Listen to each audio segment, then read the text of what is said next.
Assalamualaikum warahmatullahi wabarakatuh.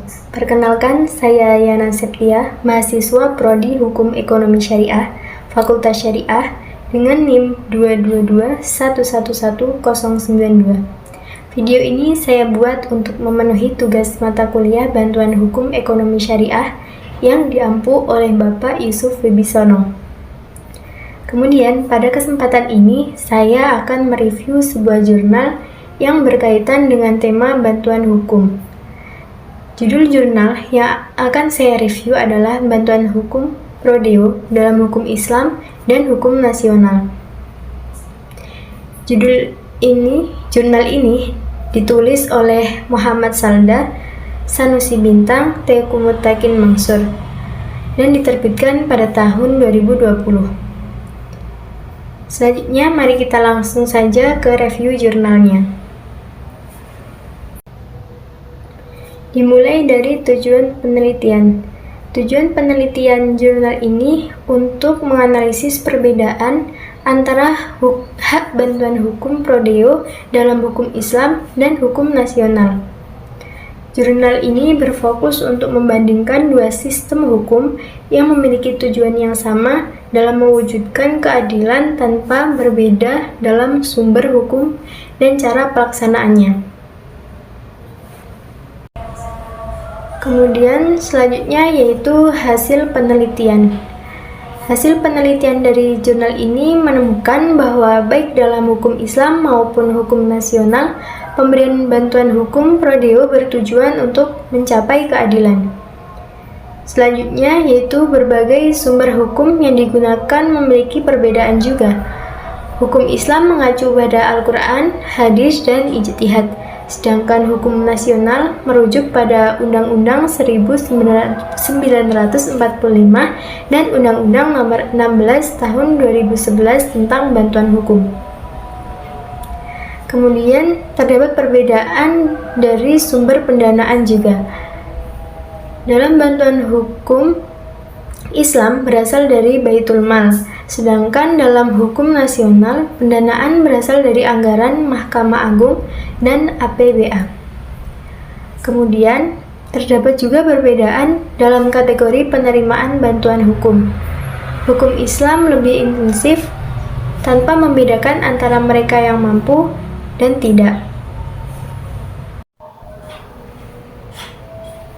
Selanjutnya, dalam jurnal tersebut juga dijelaskan tentang kinerja dan kualitas pelayanan. Dalam hukum Islam, bantuan hukum seringkali bersifat sukarela dan lebih mengutamakan keadilan sosial tanpa memandang status keuangan individu. Di sisi lain, dalam hukum nasional terdapat prosedur yang harus diikuti serta persyaratan administrasi yang mungkin dapat membatasi akses personal terhadap bantuan hukum. Kemudian juga dijelaskan tentang klasifikasi penerimaan bantuan. Dalam hukum nasional, bantuan hukum prodeo terbatas hanya untuk individu yang dinyatakan tidak mampu, sesuai dengan ketentuan yang diatur dalam undang-undang. Kemudian, dalam hukum Islam, tidak ada pembatasan dalam hal siapapun yang bisa menerima bantuan hukum, sehingga setiap individu yang memerlukan dapat mengaksesnya tanpa terkecuali. Kemudian juga dijelaskan tentang orientasi nilai dari hukum Islam dan hukum nasional. Dalam hukum Islam, berdasarkan nilai-nilai spiritual dan moral yang menjamin keadilan bagi semua, menciptakan rasa saling kasih dan tolong-menolong dalam masyarakat. Kemudian dalam hukum nasional lebih berorientasi dalam nilai-nilai hak asasi manusia dan keadilan universal yang dituangkan dalam peraturan perundang-undangan. Kemudian dijelaskan tentang implikasi praktis dalam hukum Islam. Manusia didorong untuk membantu satu sama lain tanpa imbalan. Sedangkan dalam hukum nasional ada biaya yang harus dibayarkan dan mekanisme formal yang dapat membuat akses terasa lebih sulit.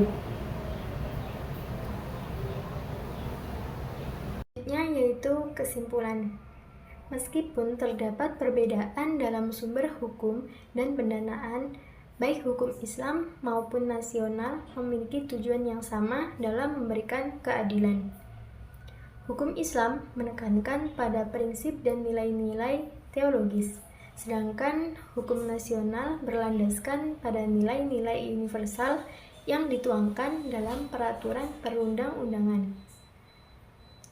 Temuan ini menunjukkan perlunya pemahaman yang lebih dalam dan kemungkinan adopsi elemen dari masing-masing sistem untuk mencapai keadilan yang lebih menyeluruh dalam menerapkan bantuan hukum. Jurnal ini memberikan analisis yang bermakna mengenai bagaimana dua sistem hukum berinteraksi dan bagaimana mereka dapat diperbaiki untuk memenuhi kebutuhan masyarakat secara efektif dalam konteks bantuan hukum. Mungkin cukup sekian apa yang dapat saya sampaikan. Semoga apa yang saya sampaikan dapat bermanfaat bagi yang melihat video ini. Mungkin cukup sekian. Akhirul kalam. Wassalamualaikum warahmatullahi wabarakatuh.